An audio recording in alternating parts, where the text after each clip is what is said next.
Okay. Hi. Welcome to Turning Dungeons and Dragons, the Toxic Turnabout. We're going to be playing a little role-playing game here together today. My name is Bird, and I'm going to be your game master. You can find some of the social medias of our players in the description, as well as our wonderful writing consultant, Richie, and the artist for the character art you see in this game, Cotton Scrambles. Here with us we have Max as well as Earth, Joy Happy to be as here. YEW'S, Samuel, hi, Samuel as Dick Gumshoe, Mistress as Connie V. Ishion, and Fruitbat as Calisto Yew.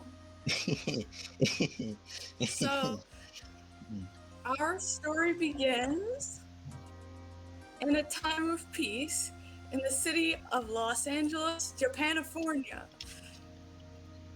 In a small lull in what many people later deemed the dark days of the law. A brief period, perhaps, of hope in which things briefly looked like they might truly get better. The fight for justice, that never-ending uphill battle, not as bloody as it sometimes was, at least for certain people, including the home where this story begins, the house belonging to the younger sister of Detective Dick Gumshoe, are on arrest. Her husband and her young son need rest. So, Gumshoe, do you want to go ahead and describe yourself for us? What's new with you?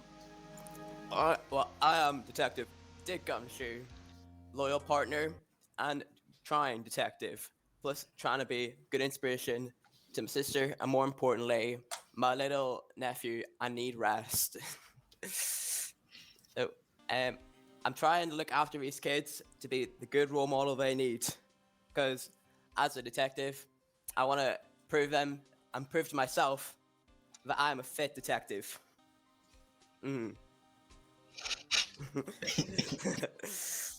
Thank you so much. So, Gumshoe, obviously, he loves his nephew. He has generously offered to take the day off work to take care of the little toddler boy while his sister's nanny is sick. So, she gets to go to work and he gets macaroni necklaces. So, you can see Ari, your sister, tall, brown hair. She says, you didn't have to do this, Rich. But, whenever justice calls, I'm always here to help. Oh, come on. Yeah, man, it means a lot, man. And Anid sits down and he looks up at you with his little toddler eyes. Uncle Gumshoe?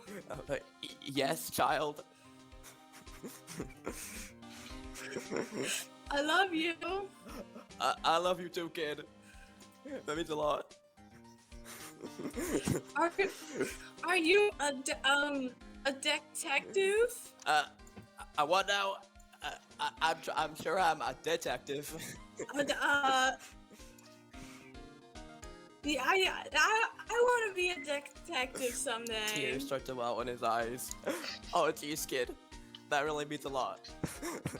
I'll prove it. I'm a good detective. And you can I want to be like you, Gumshoe. Oh, I'll prove it, kid. Don't worry. And Ari's smiling. She's laughing. She's like, Rich, can I get a hand from you in the kitchen for a second? It's almost time for a snack. Oh yeah, sure.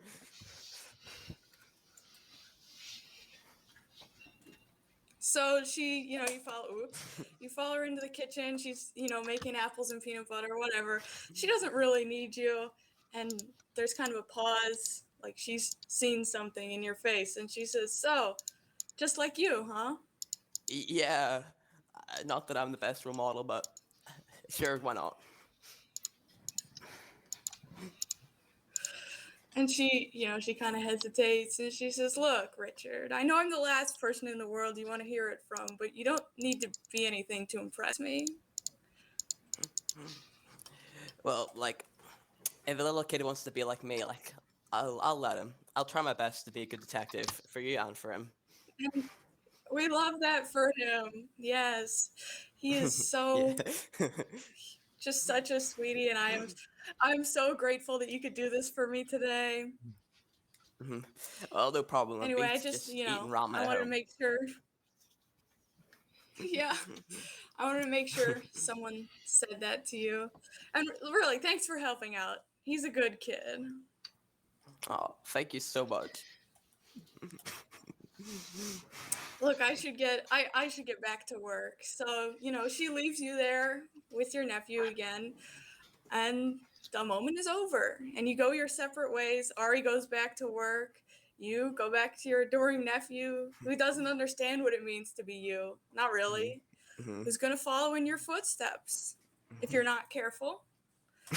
Meanwhile, in a very different, very rich neighborhood, 16-year-old Viper HYPNALIS is arriving home from school into the mansion of her extremely rich father.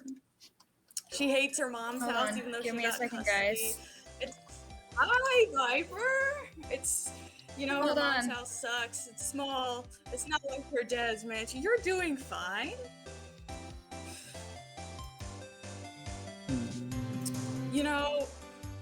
The mansion is big, but it's kind of lonely. The most her dad will do is like ruffle her hair and pay her tuition. He's the CEO. What are you gonna do? So, you get home, throw your backpack to the side. His stuff isn't here yet. He's not here, but you want to describe yourself for us? Here, let me get your picture pulled up. You can go ahead and tell us what you're all about.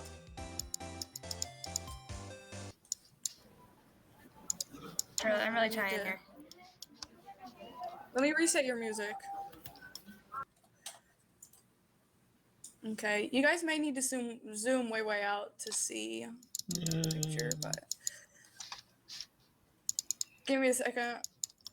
My thing's lagging, so it's not pulled up yet, but I'll also reveal Gumshoe while I'm here. Boom, there you guys are. Yeah, you're right.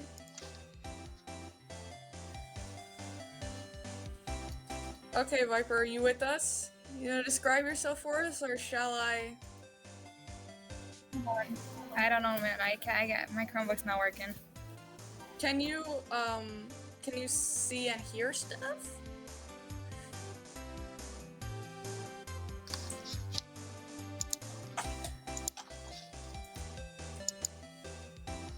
We'll give it a second. Can you see? Are you able to see your picture? Oh, is other people able to see that if you zoom Hold on. out? Yeah. 1 second. I'm almost ready. Okay. I can see the picture. Everyone, Yeah, this is your water break. Okay. I'm hungry.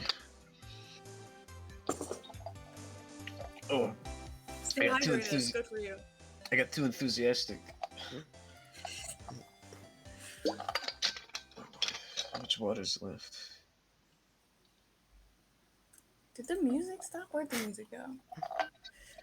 I'll turn it back on when she's back.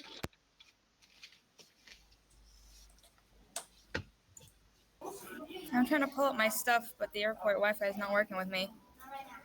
Oh, okay. Can you access the version in your email if you can't go into your journal? Yeah, that's what's not working. Oh, go into your journal. It's the button that looks kind of like Journal? a newspaper. Oh, You might be able to pull it let up me see if within that there. works. See if that works. Oh, wait, I think it's working now. Okay, I got your music. Oh, that's really small. Hold on. You can change the zoom. Whoa. Okay, tell us about yourself. What's your deal? You found your notes? Wait, no, wait. I lost them again. You lost, never mind. I'm sorry, guys. This is really hard. I'd like to do an investigation check to find Joy's notes. Yeah, roll investigation. Ah, it's a 6. Ooh. I have a +2. It's 8. It's empty. Wait. I guess I can't find it either. Shit. Oh, I got it. Okay, tell us about yourself. What you got? Okay. My name is Viper HYPNALIS. Let's go. My dad's Casper Python, and he's really rich. and I don't know. He doesn't pay very much attention to me, but that's okay. And my mom is not so rich, but that's okay too. That's fine. She loves me. I love snakes a lot, which you could probably tell, but I do have 2 snakes, and their names are Indigo and West End. And my parents are divorced, unfortunately. I don't know. There's not that much about me. Okay, so as you come home, you go into the kitchen, your phone rings, and like when you look at it, it's your bestie from school, Axel Hot Rod. He's 19 years old, which is too old for high school if you're good at math, which he is not. Oh, But he's down to earth, which is rare, and he'll give you rides in his sweet sports car. So yeah, he's calling you. okay, I pick up. Yeah, what do you say? I say, hey, Axel. He says, hey, cutie. Neither of you are like quite sure if you're dating. He's got his eyeliner, his piercings, his flame tips on his hair. But there's, it's a video call, and there's like an innocence and an earnesty in his smile when he sees you. He says, Okay. sorry I wasn't at lunch today. I had a detention with Mr. Pedagogue. Ah. I say, oh, again? Are you with Yeah, your I'm dad? at my dad's house. Yeah. Ah, I wish you were at your mom's place so I could walk to see you. My dad's Yeah, drunk I out of his know. mind, and my dad won't let me have my keys because I was stupid enough to leave them on the table. Oh, well, Yeah, I'm at my dad's place. Ah, this sucks so much. He's like, hey, look at my cool new jacket. It cost me a couple $100 at the mall. And That's he's pretty got this cool, leather man. jacket. Yeah, it's got like the skull insignia on it and like the studded stuff. He's like, hey, you're gonna be at lunch tomorrow, right? You're gonna bring the cash so we can GAMBLE. Oh, I wouldn't miss it. But like you're pulling up your phone, and when you go to check your account, like that's not gonna be enough money. Oh, man, I'm broke. But then like Axel, there's like a noise, and he's like, oh shoot, it's my dad. I gotta go. Bye, Viper. See you tomorrow. And he hangs up. Okay. And like you kind of need that cash for him. Like not a lot, well maybe a lot, but not a lot. And you have your dad's Okay. credit card number, and you have the app. They can make deposits right on your phone. He I wouldn't do have notice, that. would he? All right, I go into the app. Oh, you're good. Okay, yeah. I just want to check it out. Okay, yeah. You go into the app. It pulls up, and it's like bloop, and it's like your bank account, $3.57. That's pathetic. And it's you have the buttons like make a deposit, Yeah. cash a check, whatever. Uh-huh. Would he notice? He wouldn't notice, right? Why would he notice? He's rich. And we can't ask? I can't ask him? You can ask him. Okay, I'll maybe not immediately steal from my father. Okay, I text my dad and I say, hey, could I borrow some money? Okay, it goes out, boop, and then like thinking, you can see he's typing. He's like, Viper, I'm at work. Stop. I send the puppy dog eyes emoji. He's like, no. He's like, ask your mom for money. And I'm like, come on. I say, are you sure? Roll persuasion. Okay, hold on. How do I roll? There should be a D20 over to the side that you can click on. Oh, and then I think click on the button that says D20 and it'll roll a D20. D20. Oh. Do you have your character sheet up? I'm rolling. I think I'm rolling. Whoa. Did it work? I have the thing up where it says roll D20. I can see what you roll. Is that a What'd I roll? 6 or a you rolled twice? You got a 6 and a 20. Oh, which one? Come on, man. Since you rolled the 6 first, I think we're gonna have to go with your 6. And he takes you back. No, Okay. stop. Okay. I send him a sad emoticon, and then I text my mom. Okay, what do you say to mom?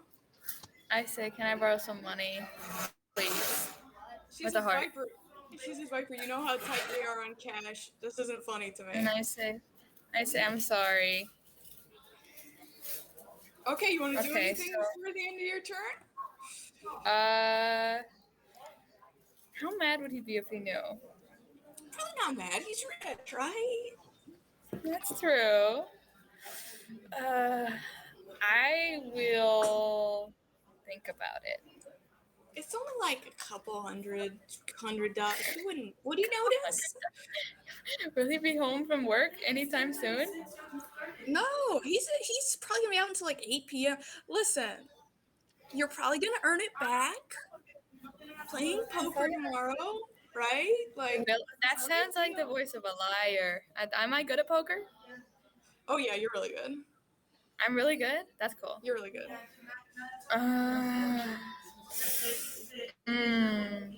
Okay, I'll think about it. Okay, you'll think about it. Okay, Yeah, we're gonna move I'll get on back to you. then. Yeah, you definitely get back to me. So now we're gonna switch to a different apartment.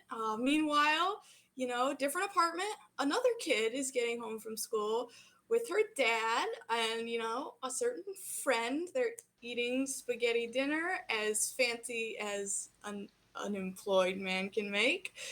It's Trucy Wright having supper with her dad, Phoenix, and Miles Edgeworth, who, by all stretches of the imagination, does not belong in that apartment. He's so high ranking. What is he doing? Hanging out with a lawyer fallen from grace, But she isn't really old enough to understand that yet. She doesn't understand the conversation that's happening at the table. They're talking about something called Sheena and a smuggling ring and an embassy. And apparently a case surrounding something called a Yatagarasu is finally being closed. I don't know. So,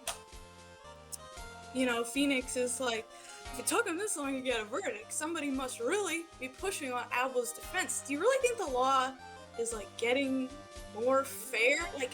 It's closed. That's worth something.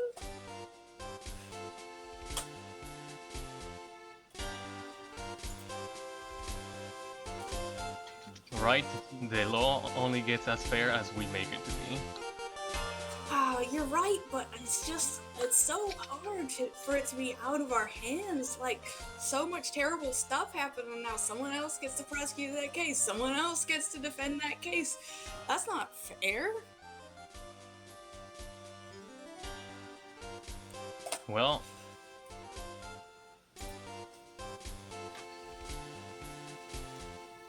sometimes things are out of our hands. And he says, I hate being unemployed. He's picking at his spaghetti. He's like, work twice as hard since I can't, huh? And Trucy's like, you get to go to work by setting up shows for me, and you get to play piano. And he's like, yeah, thanks. And she's sad. She doesn't want him to feel bad. At least you get to spend more time with her this way. He's like, yeah. He's like, that's the only decent thing about being unemployed is getting to be a dad. He smiles a little bit. He's like, I actually do like that part. Still, have you continued your investigation on your disbarment? He's like, I'm not supposed to. He's like, sometimes I can't help, looking back at old stuff, and I'm like, oh gosh. Since when have you done what you're supposed to do? He's like, yeah, the girls always get me caught up in all kinds of madness, but I technically I haven't investigated anything, and that's gonna be where we'll leave it. We'll let you know. We haven't heard anything of Sagra Marie since that trial. He's like, yeah. He's like, this sucks so much. So, life goes on. You two enjoy your dinner, and back at the prosecutor's office. She has her coat already on. She's in a cluster of people. It's getting late. She's trying to leave. There's this beautiful, simply dressed woman surrounded by a crowd of, like bubbling, fun detectives. They're all laughing and having fun. This is Connie V. Ishion, the friend of the friendly and enemy of the evildoer. The only thing about her that matches her high paycheck is her name. In all other respects, Connie is happy to stay away from the high life. Her level-headedness is charming, even to those who claim she's socially down and out. She's been around the block her fair share of times, and she's got the skills to prove it. You want to describe yourself for us, Connie? Yeah, sure. So, excuse me, as a detective turned prosecutor, tired of getting my pay cut and trying to do a little justice for the detectives, just working to make things more even among the prosecutors and detectives because we work together. It's how it should be. I don't have my picture up right now, but yeah, simple dress. Don't really go all out or anything, and mostly keep to myself, even though I'll still hang out with detectives and just kind of have that camaraderie. Yeah, and one of the people you're hanging out right now with is Officer Rest, and she's saying to you, you gotta try it. It's called the autopsy. Tests just about everything you can think of from a simple prick of the cadaver's finger. Here, you take mine. It's my spare. I promise it will change your life, Connie. I'm sorry, did you just ask me to take your corpse? No. Good clarification. Take my device that tests what killed the corpse. Do not take my corpse, please. Oh, it's a device that works like an autopsy, that I don't need a person to do it, I can do it? Yeah, this is kind of groundbreaking. Who needs detectives, right? No, detectives do things, but it'd be good to have backup so I can prove things in court. And one of the other detectives is like, I'd cut off an arm and a leg for one of those. And another person's like, I'd prick a finger for one of those. Cutting off an arm and leg is probably why this person has invented the autopsy. Let's keep our cadavers together. They're like, if you cut off an arm and a leg, we wouldn't be able to use the autopsy because you wouldn't have any fingers. Okay.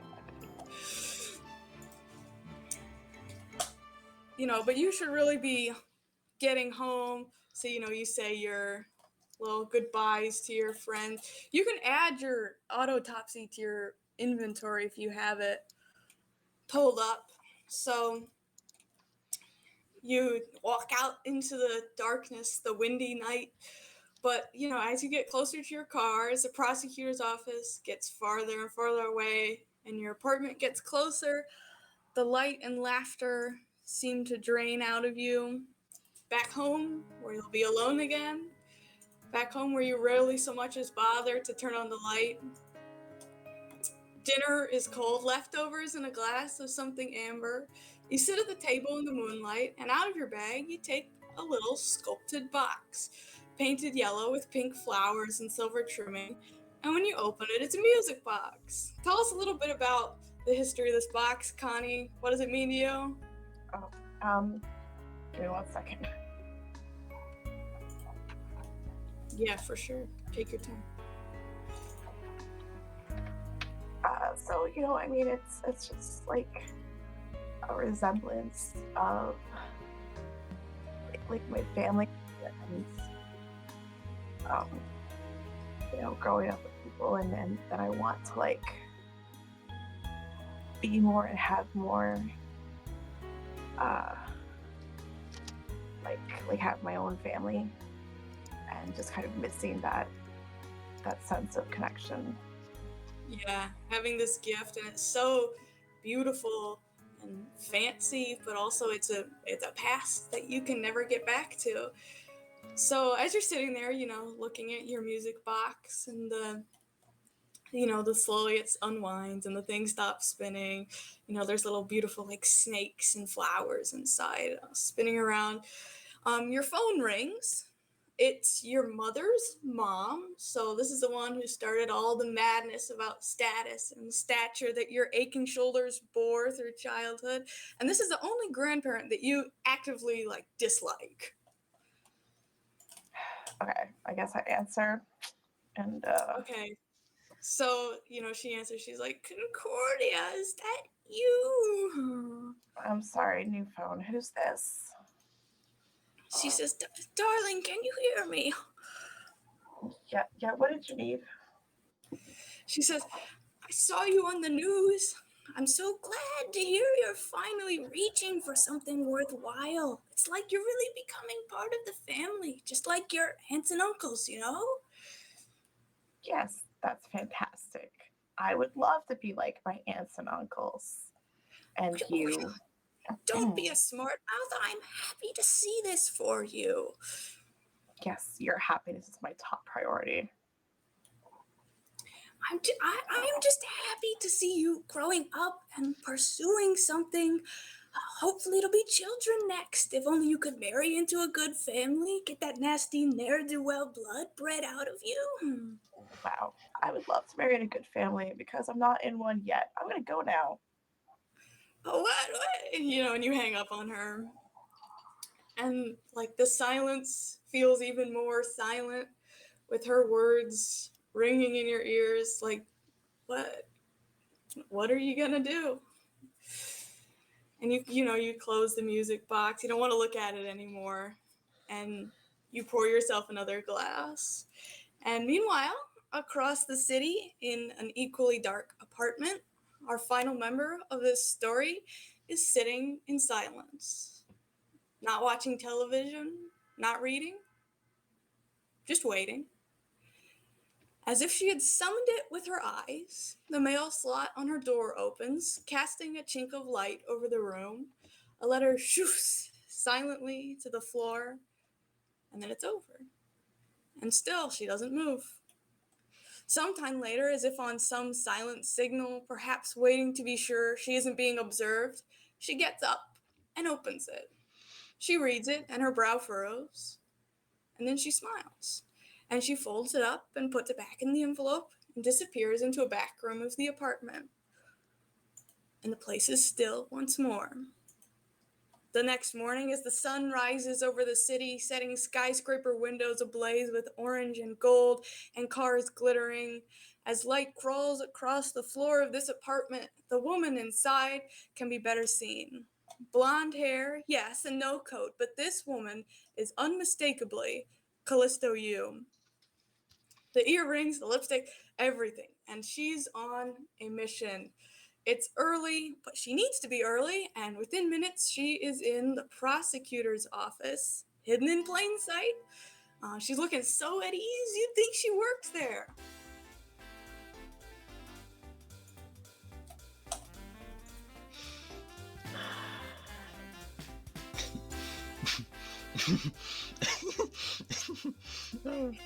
Oh man. Back at it again. Right. So, I have a feeling you already know who I am. I'm the great, the true Yadagarasu, Calisto Yew. Now, let's not mince words. Things have been a little difficult for a while. Things have not gone overall to plan recently. But more recently, things have. They think you can keep you down. They think you can keep you boxed up, but they can't. They can't. It's on to the next job, though. We don't have time for introductions. Right. Now.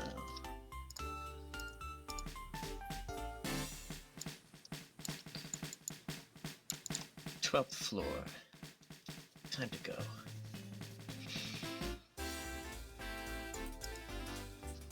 So you enter, you're looking, obviously, 12th floor. Do we want to take stairs, elevator? What are we thinking? These new elevators, they normally have cameras in them. Stairs is better exercise, anyway. Exercise. Yeah, so you have the 12 flights of stairs. That's a lot of flights of stairs. So you get to the top. You're trying to be composed. You've just done 12 flights of stairs, but you're fine. You're cool. You're Calisto Yew. I might be tired, but they'll never catch me.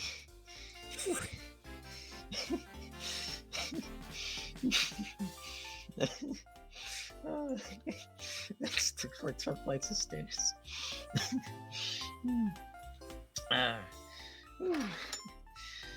Oh, well, after maybe a brief moment of rest, not too much.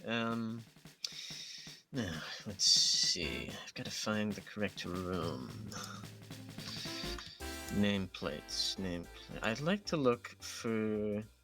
Do the doors in the prosecutor officers? Do they have nameplates or like numbers? I do have nameplates. Yes. I'm looking for Ishian. You're walking past. You pass. Miles Edgeworth, whatever that guy is who sucks, who's at the beginning of every single game.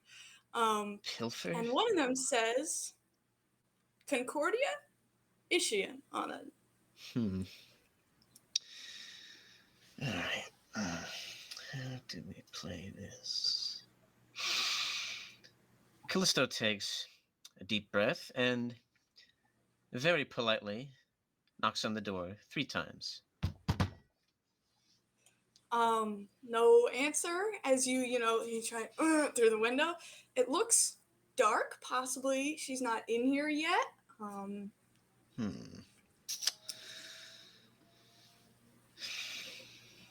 I could force my way in, but that would make this one more difficult, I think. If I have some downtime, perhaps.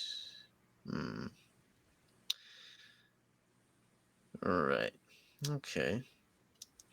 I'd like to hide somewhere and take a vantage to see if I can hide and wait while I wait for the Honorable Prosecutor Ishian to arrive at her office.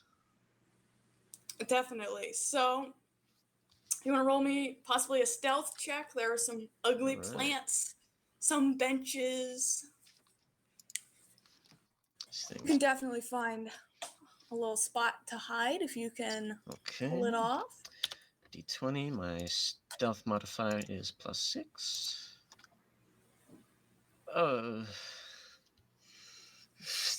10 all told. 10. Okay, well, that it is what it is. So you want to hide behind one of the plants and just be waiting for someone to show up.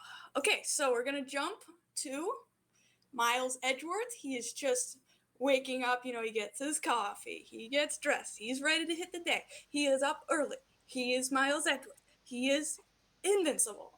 So, it's a bright, beautiful morning. It's cool. It's breezy. He's not really, he's thinking about his cases. And when he gets up to his office, there's someone down the hall hiding behind a plant. Someone that looks kind of familiar.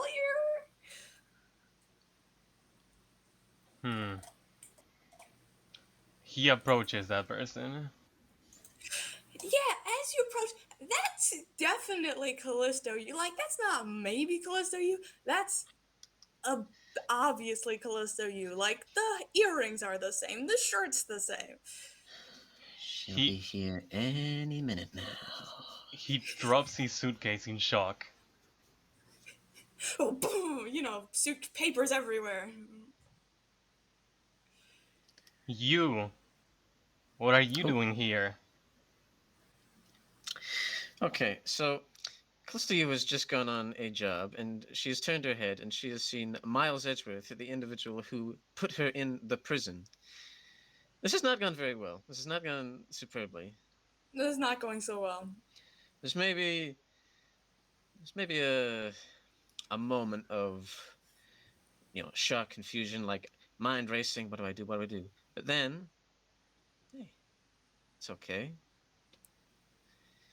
She stands up, she dusts herself off, she leans against the wall. Well, Miles Edgeworth, I really should have expected to see you here, but to be honest, I don't expect very much of you.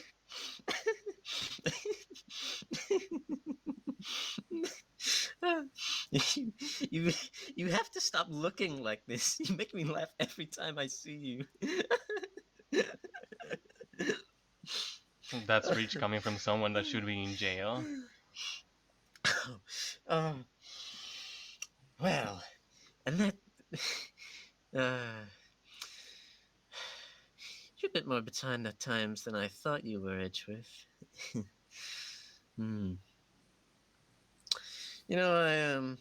I haven't been following how the case against Alba's been going against the news. Well, it doesn't really do me much good to look into him anymore. But Edgeworth, I think that's a little unfair of you. I've served my time. Last time I checked, it was not a short sentence. Well, maybe not. But well, who am I to say what really happened? All I know is I got out of prison. And I didn't bust out, thank you. I'm a little bit better than that. I wouldn't show up here if I'd bust out of prison. I was released from prison on free and fair grounds. And I know those little logic eyes of yours, you're going to take doubt with my words, but please go ahead, look into it. I think you'll find that Miss Calisto Yew is a free agent. You'll forgive me for doubting you after last time you pointed a gun at me. Well, these things, they happen. And it was a long time ago, Edgeworth. It's been a long time since that day in the courtroom. It's been not so long since that day in the Cadopian embassy. And after getting manhandled by a large wolf man, I think I've learned a few things. I came here today because I wanted to talk to you. Really? That's not my office's door. No, but well, I was worried I'd frighten you too much if I just showed up outside your door and you might scarp. Give it some distance, in all things, you should give it some distance, And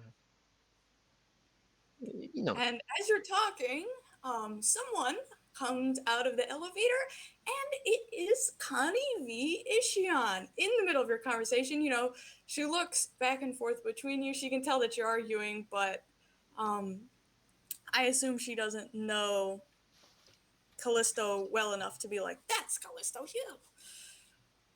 Yeah, probably not to recognize her, no.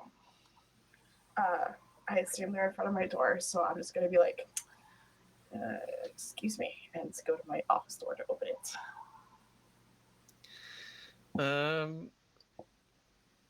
it. Callisto, she's kind of obstinate. She's almost kind of blocking the way to your door.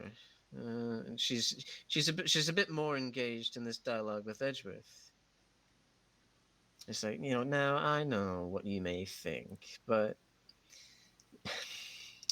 maybe this was a mistake. I should have approached you maybe on more even ground. This is really far up. You have the 12th floor. So Edgeworth is already calling Detective Gumshoe. For sure. So Gumshoe, we'll put a pause on you, Edgeworth, for 1 second. I'll be right back. Gumshoe, as you're walking to work, you get your call from, after Instantly picks up. Hello, yes, Edgeworth, sir. Detective, Yes, sir. why are you not here yet? Was I supposed to be here, sir? I come to my office and I see outside Calisto Yew. Will you know anything about that? No, sir. Should she be in prison, sir? That's what I thought. Hurry up. Oh my I god. kind of have a child with me right now. You can her nanny's back, so you can go to work. You're good. I'm going to say goodbye to the child, and I'm going to be right there. Yeah, so pausing you for a second, Edgeworth, I'll come right back to you. Gumshoe, you're like, oh no, I gotta get out of here. You're like, bye, thank you so much. Running down the street. And outside the LAPD, there is a different fight, you know, two teenagers possibly. There's one with taller with dark hair, one shorter, and as you're watching, one of them punches the other one in the face. Whoa. Let's hang on a second. Calm down. What's happening here? What's going on? You know, and you, as you get closer, you can see that the one who threw the first punch actually isn't a teenager. He's a grown adult. He's got, you know, long brown hair, and he's so mad. And the other guy, he's tall, skinny, kind of goth almost. And he's like punk, I guess. Okay, and these two, they're so mad, both of them. They're like, let me go, stop. I'm a detective, and you have the right to remain silent. Stop fighting. And, you know, the goth one is like, let me go, man, what's wrong? Come on, let me go. I think I might have a gun, so I'm not afraid to use it. Don't test me. He's like, he punched me, let me go. Whoa, probably start to break up the fight. Like, back off, you two. Calm down. So what's happening Yeah, here? and they can they're like, they don't want to get into this with the police officers, so they're all like, okay, fine, whatever, they leave. But as they leave, you can see that one of them dropped his ID. It's for someone named Gage Hot Rod. He was the teenager. Yeah, he drops his ID on the ground. You can pick it up if you want. Yeah, I'll pick it up. So you pick it up. It looks like it's for like a store in the mall. This is like a work key card. Probably should return it to the young man. Yeah, so you know, you go to return it to him. But he's gone, and you have more pressing matters. So you can leave it here, or you can like put it in your bag and worry about that later. Yeah, I'll probably pocket it and worry about it later. Okay, so you pocket that ID. That should be in your journal now as well if you guys want to look at his ID. Okay, so obviously this guy's having a terrible day, but that is not your business. You have another fight to get to. So you're, oh my gosh, I forgot about the thing. You're running up the stairs, and you get up there. You've got, in the hallway, you've got Connie, Callista, Edgeworth, and now you. Yeah, Edgeworth, I'm here. What's happening? How is she here? I don't understand. Oh my god, do you call that idiot Flatfoot you always work with here? He's still alive? Of course I'm still alive. Of course Mr. Edgeworth's still alive. I'm here to protect. He ignores them and calls him out. Detective, you took longer than I expected. I ran into some rapscallions fighting outside and had to chase them away. But I'm here now to protect you from this evil woman. Well, I'm glad you fulfill your duty to society, but we have more pressing matters to attend to. I kind of need answers first as to what she's doing here. What I'm doing here? I think I told Edgeworth exactly what I was doing. I just wanted to talk to him. I wanted to clear the air. I know he didn't believe me, and you're a bit more... She does a little hand motion towards Gumshoe. Naive. A bit more accepting, mayhaps. Maybe you'll believe when I say that I'm a free agent. I'm not supposed to be in prison. I'm not in prison. I was released fairly. I just came here to talk, and now you're making, honestly, a big fuss on it. I was trying to make good here. Honestly. On Well, what I don't know grounds if I were you believe you. released? Who am I to know? I was released from prison. I didn't break out. That's on. Do you think you would? Let me ask you this, Edgeworth. I know you're supposed to be a smart man, supposedly. If I had broken out of prison. Do not think you would know this by now. Edgeworth pauses for a moment. He doesn't want to respond to that. That's exactly as I thought. I'm sorry, you guys. This is a public hallway, and I like to get some work done in my office. Can you take your quarrel elsewhere? You know, Edgeworth, I think she's right. I think I've spent enough time here. I figured, like, obviously barge past Kane, like, and excuse you. And I just walked past everyone. Hold Yeah, it. push everyone out of the way. Get out of the way. Okay, so that's rude. Evil woman.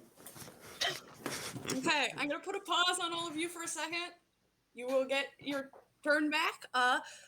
Viper, it is gonna be your turn. So you're at school. It's time to start gambling with all your friends. They're all here. I can't wait to do this. Viper, thanks for footing the bill.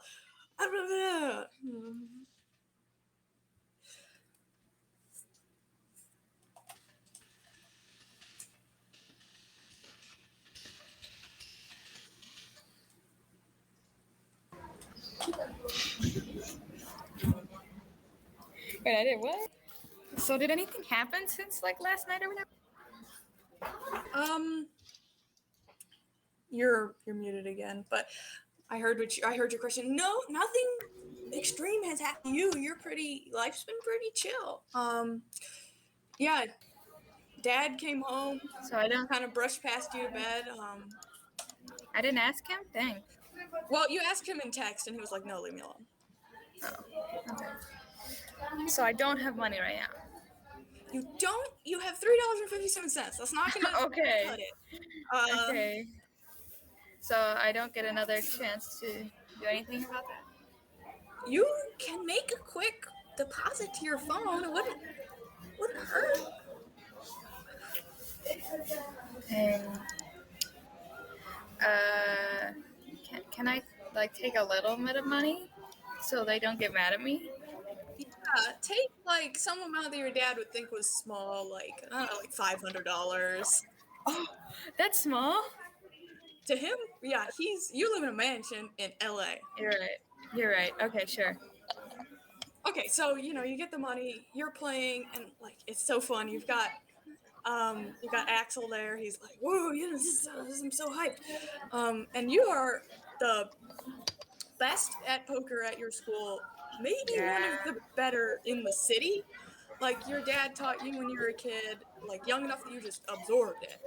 And you're like those chess prodigies, and like you blow off school, but you take this seriously. Like your face is smiling, but you're so in the zone. You're like, oh, you're winning, doing great. You're analyzing everyone's face. You're like, haha, you're gonna win that money back probably twice as much at least.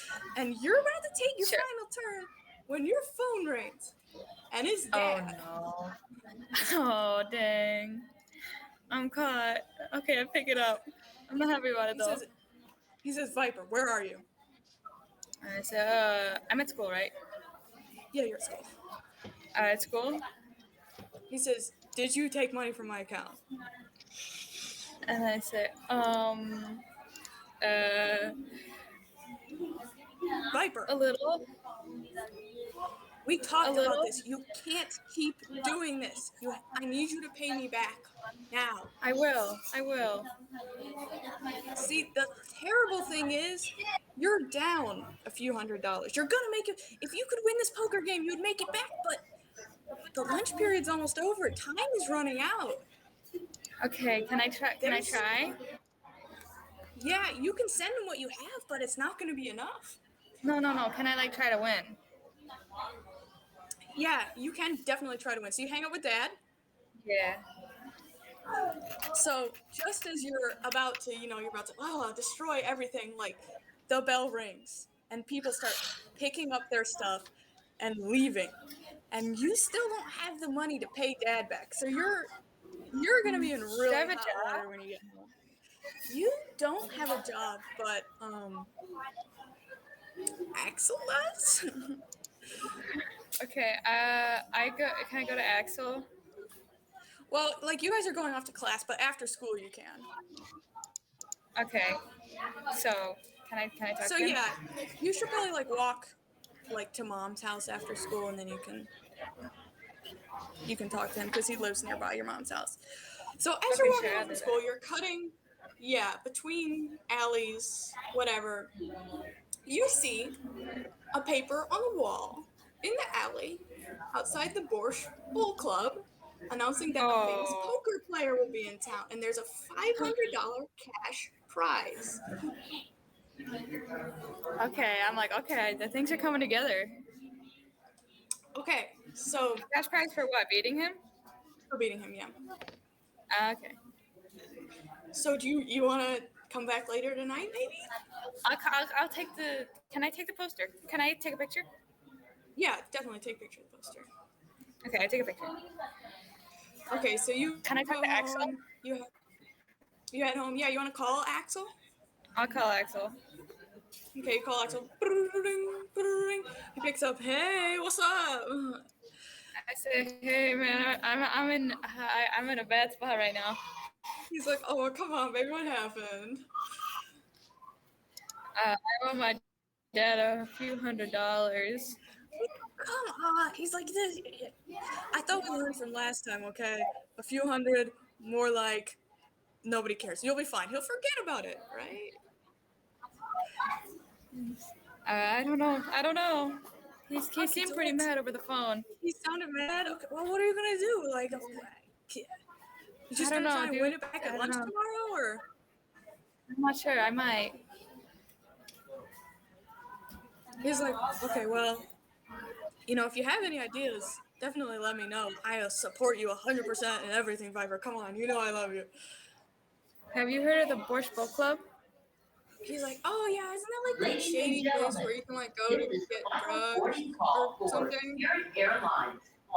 Yeah, well, it turns out there's this new poker player, and there's a $500 cash prize for beating him. You think I could do He's it? like, oh yeah, no, you could definitely, you should totally, you could probably beat any so-called poker expert who runs out of a drug club, dude. This is easy dubs, bro, easy. You think so? You think I should I try? definitely, yeah, you should totally try. I support you 100%, Viper. You're my number one, you know that. All right, I'll look into it. Okay, see you later, bye. Okay, so you want to go back there So when- tonight? Is it tonight? Does it go on tonight? It's tonight, yeah. Okay, sure. I'll go back. Okay, so you head back there. You follow the signs. You enter through the secret exit in the Have back. I ever heard of this? Have I heard of this guy before? Probably not. So you go down in the basement, you shut down your phone, and then you show the chef the contents of your pocket. And you go into this room, the hideout with the Y. You can see there are 3 people in there. 2 at the poker table, and 1 like standing to the side with the deck. And the one with the deck. What? The one with the deck is like this beautiful Asian woman, and she's wearing a name tag that says "bad guy." She's the wearing a name lights tag are that says low. what? Bad guy, BADGAI. That's her last name. Be nice. Anyway, Okay, sorry. I thought there was a space between them. no, that would be super funny, but no. The lights are low. Russian music from upstairs. And the room is bare-walled brick, but it's like almost like warm, like weirdly warm. And across from you, you sit down at the table, and there's 2 people. There's an unshaven man who looks like he has missed a few too many paychecks. Like there's a wine stain on his tracksuit. And sitting next to him is a little brown-haired girl with like bright eyes and flushed cheeks. She's innocent in that little kid way. And you're like, this is the man they were bragging about? So, he clears his throat. I say, He's like, okay, I say who's the kid? He's Who's like, the kid? he's like, yeah, my name's Wright. This is my daughter, Trucy. I hope you don't mind if she joins us. She may be up like a little past her bedtime, but babysitters are expensive, He's like, oh, what'd you say your name was? My name's Viper. Viper nice to HYPNALIS. meet you. he's like, welcome. And like the girl's like, playing with his hand. She's fidgeting his ring around. Bad guy shuffles the deck and she deals you in. Right gives you like, a little cocky little grin. He's like, let's rumble. Now, meanwhile, Callista, I believe you've got a package to deliver. Yeah, things didn't go entirely to plan today, mayhaps, but, well, in the end, everything always works. It's a little something I've learned. Now, I've wrapped it correctly in the brown paper that they wanted, so now I believe I'm headed behind, oh god, what's it called? The Borscht Bowl Club? Right. Yeah, so you arrive there, you can see like lights are on in the basement, but not upstairs, and in the back there's these crates of vegetables. You got turnips, carrots, radishes, onions, you got everything, trash cans, whatever. Right. I pull the what did it say? I pull the crate of turnips out of the way. Yeah, there's a trap door underneath the turnips. And I knock on it. 1, 2, 3, 4, 5, 6. There's a little pause, and then the door slides aside. There's a man at the bottom of a short ladder. He's got a mustache and a beard. He's looking grimly up at you. This is Ronan Hyde. He says, follow me. So you know. Back alley deals. How far I've fallen. Let's go then. So you climb down the ladder and he the trap door behind you, and you're in this dim tunnel lit by like an incandescent bulb on the hanging on the extension cord, swinging a little bit, and like the tunnel, as your eyes adjust, you can see. You go down straight down and then up a set of stairs at the other end, but at the top he says wait here, and he opens the door and goes into maybe an office, and then the door shuts and you're in darkness again. My last employer worked somewhere a bit more upscale. Oh, well. Just one job of many. You said it's dark. Is there anything I can see in the darkness? Yeah, it's, there's the one bulb, so it's very shadowy. It's very gross and musty down here. And the people have carved into the cement walls over the years. It ranges from Casper was here to in symbols and instructions you don't understand to crude drawings. You know what I'm saying? It's very gross. Yeah, it feels very in the spirit of it. Just while I have a moment, I'm just gonna slide out my dagger and scrawl a very crude Yatagarasu bird onto the wall. Yeah, for sure. Okay, so we're gonna switch back to you, Viper. So you're playing poker, whatever. You can't tell if you're winning. This guy has an excellent poker face, and the little girl next to him, she's like, "Daddy, I need to use the toilet," and he's annoyed. He's like, "Now, Truce," and she's like, "It's urgent." He's like, "We're in the middle of a game," and she's like, "It can't wait," and he's like, "Make Miss Bad Guy take you. She fed you that juice box. We'll wait for you to get back. We don't want this sneaky snake cheating, do we?" And he nods at you with a glint in his eye. He's kind of teasing the little girl, and she's like, "No, Daddy." And she slips out of her chair and takes Bad Guy's hand, and the woman leads her upstairs. And now there's a really awkward silence, and Phoenix is like, "So, what do you do?" I said, well, I'm still in high school, but why are we waiting for the kid? He's like, "Because Bad Guy went with her, and Bad Guy is the one who's making sure you don't cheat. And I don't cheat, technically. But I don't cheat." I said, oh, yeah. He's like, "I'm not going to take her. I don't want you messing with my cards." I'm like, this doesn't seem very like awkward. this doesn't seem like the place for a little kid to be going. He's like, "Well, what am I going to do?" He's like, "I'm a single father. What do you want?" Well, I guess that's fair enough. But before you get super far, there's a noise from upstairs, and like you kind of freak. Like what kind of noise? Like ear ringing pops, like Oh. gunshots. Oh And then no. there's a scream. And Phoenix Oh, is like, no. Trucy! And he is on his feet and up the stairs before you can do anything about it. Callisto, I'm gonna jump back to you for a second. You can hear the gunshots, like they are heart-stoppingly close. And I want you to make me a dex saving throw really quick. Oof, what's my... Okay, I have... My... oh, that's wrong. No, it is. 8, and my dex save modifier is +4, so 12. +4. So that's 12. That's not great. So I'm the busy. door behind you She's like, opens. she's, it's very... She hasn't seen the Yatagarasu symbol in a little while. It's very from memory. It's like, ugh. Come on. Yeah, so the door behind you opens, you're like, duh, but before you can like turn around, someone hits you very hard on the back of the head, and like, you know, stars in your vision, and you crumple, like your head is splitting with pain, you're on your hands and knees, you cannot see, and someone shoves you roughly like out the door, so you fall, like the door has like a drop below it, so you fall onto something hard. Oh, you know, your wind is knocked out. You can barely like move or think. It's just, oh, you know, you have been shoved, landed painfully, and knocked on the head. Lots of pain, hard to move. Now, I'm gonna jump back to you, Viper, for a second. Phoenix just, you know, he takes off like a rocket. You wanna follow him, or what do you wanna do here? I don't want to stay in the room alone, so I'll follow him.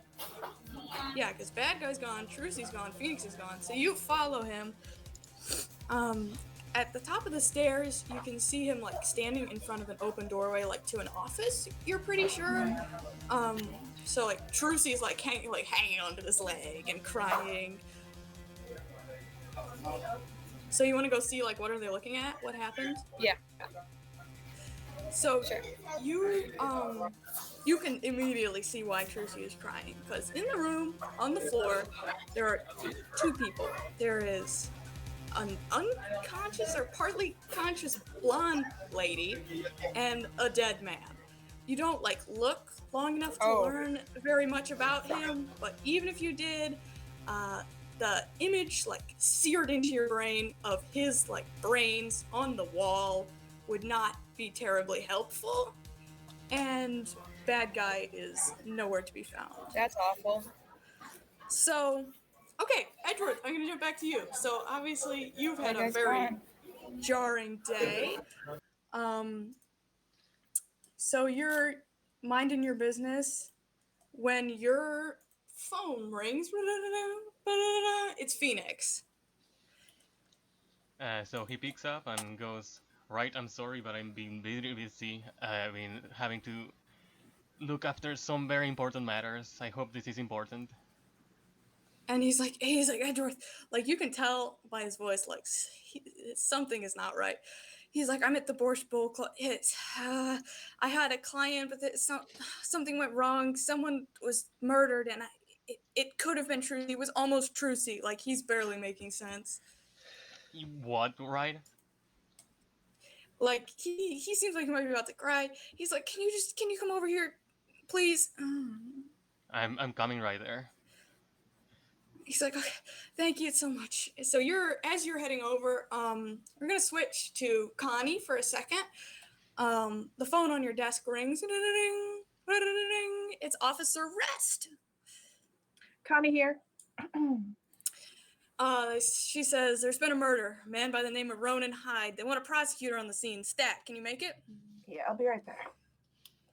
Okay, so you get the directions, and as you head over there, like opening the door actively as you approach, Edgeworth is there, even though no one told you he would be, and no one ever tells you anything. And he's like going through the door, and like he looks at you, but like there's so much going on in his head. Prosecutor, I guess you were fired because they said you needed a prosecutor on scene, and I thought it was me. I've been called here to assist the investigation. No one told me that. Well, I apologize for you being out of the loop. And he continues investigating the crime scene. Okay, you're both, you're heading inside. Gumshoe, obviously, you get a call. Edgeworth is on the move. They need a homicide detective. They're like, we know the guy. When you show up, you go upstairs to wherever Edgeworth is. This is maybe the strangest group of people you could have summoned. There's Phoenix and Trucy, and then, of course, there's Edgeworth, and there's a teenage girl with pink hair that you do not recognize.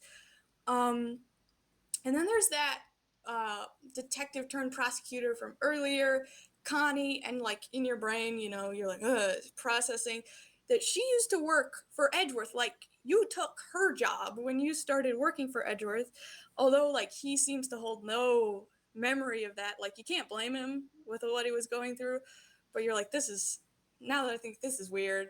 And then also in the room, other than the dead person, is Calisto Yew again, or was it Sheena? Either way, she does not look good.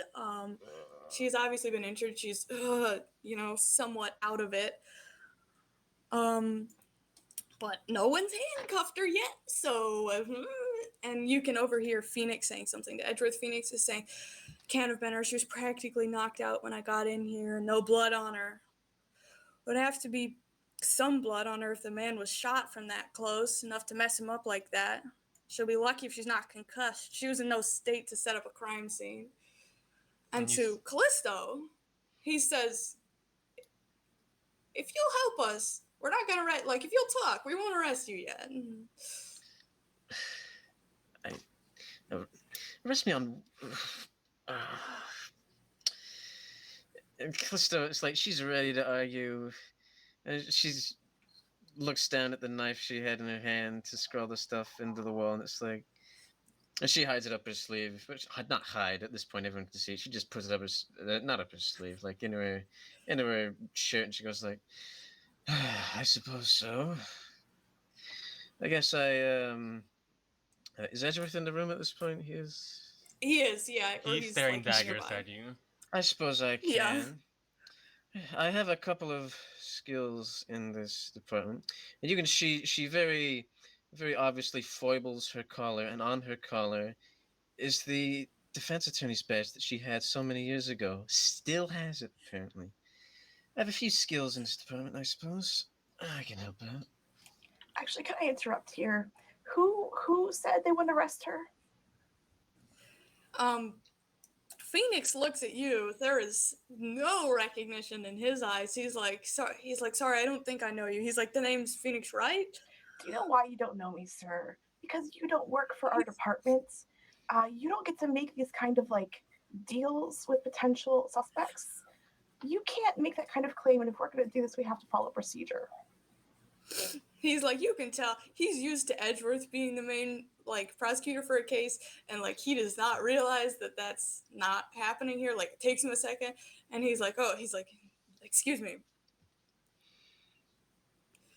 But we'll make the deal. Okay, that's gonna be where I'm gonna cut us off right here. Definitely, we will continue this conversation next time, but I have investigation stuff and notes for you for next time, so. That's gonna be fun. Woo. I look forward to it. Okay, thank you guys so much for Thank joining. you. This conflict is coming to a head.